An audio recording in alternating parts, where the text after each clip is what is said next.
Hi, I am Marcos Fava Neves, a professor at University of São Paulo in Brazil. Since I'm receiving several messages in the last 5 to 10 days of personal friends, discussion groups of what's going on in Brazil, I decided to produce this short video just with the simple wish to contribute to your knowledge about what's going on in Brazil. The fever today is that the Amazon is being burned. The whole forest, huge size, fire all over, and it's going to be gone in 30 to 60 days. And then we don't know what's going to be produced in that region, so the world will lose the famous Amazon forest. This is what's going through discussion groups, fake news, and all these kind of things. So let me address 5 or 6 topics to try to help. First topic is that you must realize Brazil as an environmental power today. Why are we environmental power in the world? Because Brazil has the cleanest energy metrics among the big countries of society. Most of the sources of energy, electricity that we use are renewable, and it's important for you to realize. Different from the rest of the world, Brazil has 61% of its area totally preserved. Yes, 61, more than half.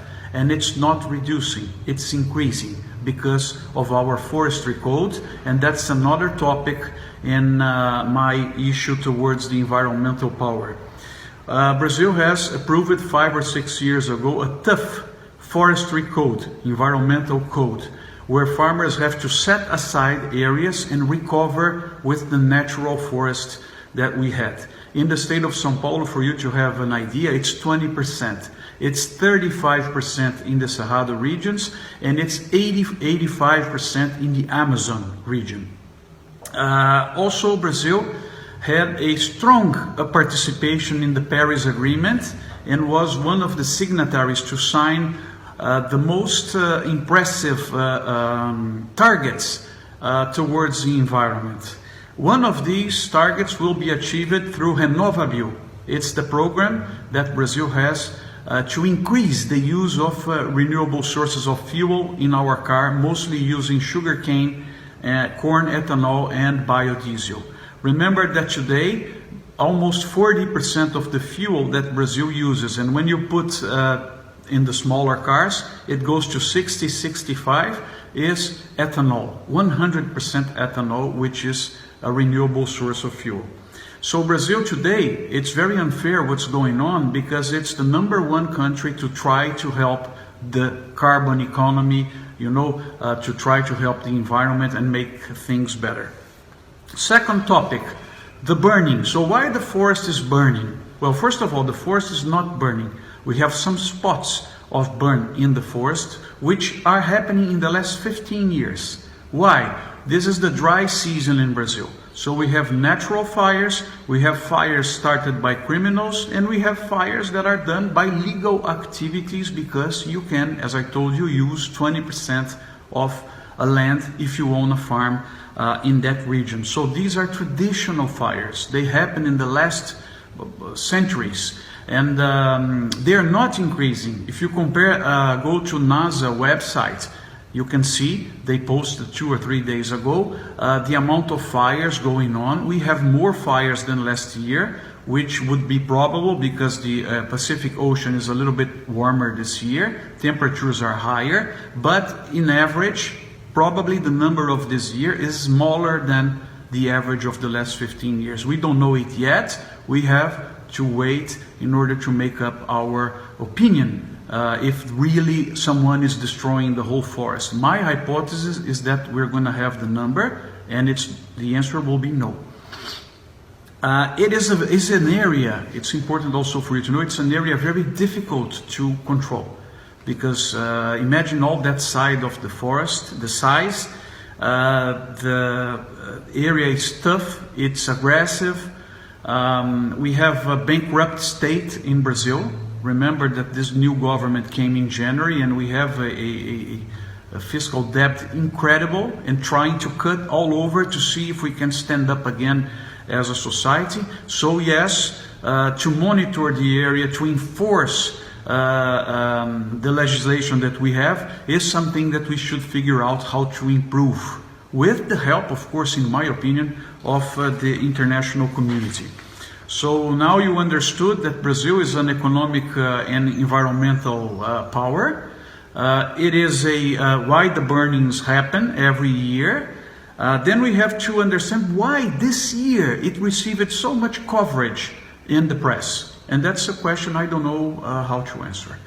But it went through artists, it went through people, you received probably a lot of information in the last 3 or 4 days. Most of these were fake news. I received it, and you may have received pictures of kangaroos burning. They don't live in the Amazon. Giraffes, they don't live in the Amazon. Dehydrated rabbits, not from there.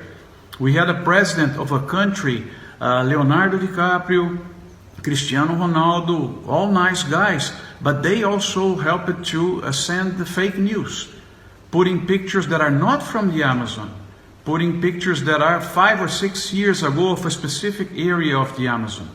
So this gained like a tsunami all over society, and it helped to damage the image of Brazil. So we have to pay attention in this. Why did it explode in the media? What's behind the idea of everyone complaining this year about Amazon? What did change for people to complain? Another topic number 5 that I'm worried about is, why do we have people trying to link the burnings in the Amazon, accidental, criminal, and others that we have to stop, of course, with the food production in Brazil? Why is there a linkage? Which interests do we have behind people doing this type of linkage? Since Brazil is becoming a world food supplier, most of our food chains are 2,000 kilometers away from the Amazon. They have certificates from Rainforest Alliance, WWF. We supply orange juice to the world, coffee, soybeans, poultry, small farmers, cooperatives, integrating people, bringing development to our economy. So why do we have people trying to link the burnings up there in the Amazon to the agribusiness and the food production of the country? You have your own ideas and think about this. And about the future. So Brazil today is producing food for the world, is helping food to become cheaper in the world because of our efficiency that's translated to international prices. So more people in poor countries can have food because of Brazil. And what's the future? So today, Brazil uses 75 million hectares to produce grains, sugarcane, paper and pulp, juices, fruits, tobacco, and others. The plans for the next 10 years, because of the growth in Asia, urbanization, and all these kind of topics, is to move to 85 million tons. So from 75 to 85. You know what's the area of Brazil? 850 million hectares. And agriculture will use 85 million hectares. 10 years from now, 10% of the country.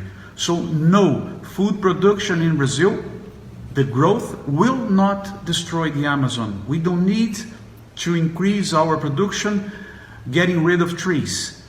There are lots of areas of degraded pastures that are close to infrastructure and that can be brought to production. So what to do now? I just ask you, calm down a little bit. The forest is not burning. It's gonna still be there. It's gonna be controlled. So wait for the numbers to appear and the measures being taken by the Brazilian government. And I can tell you, our society, I, myself, we are all in favor of Amazon. No one wants to see the forest destructed. The forest does not need to be destructed. We have an environmental code. We have institutions in the country. So it's not an idea of a person that will change what our society wants. calm down, wait a little bit, and let's see what happens. Believe in Brazil. Believe in Brazil.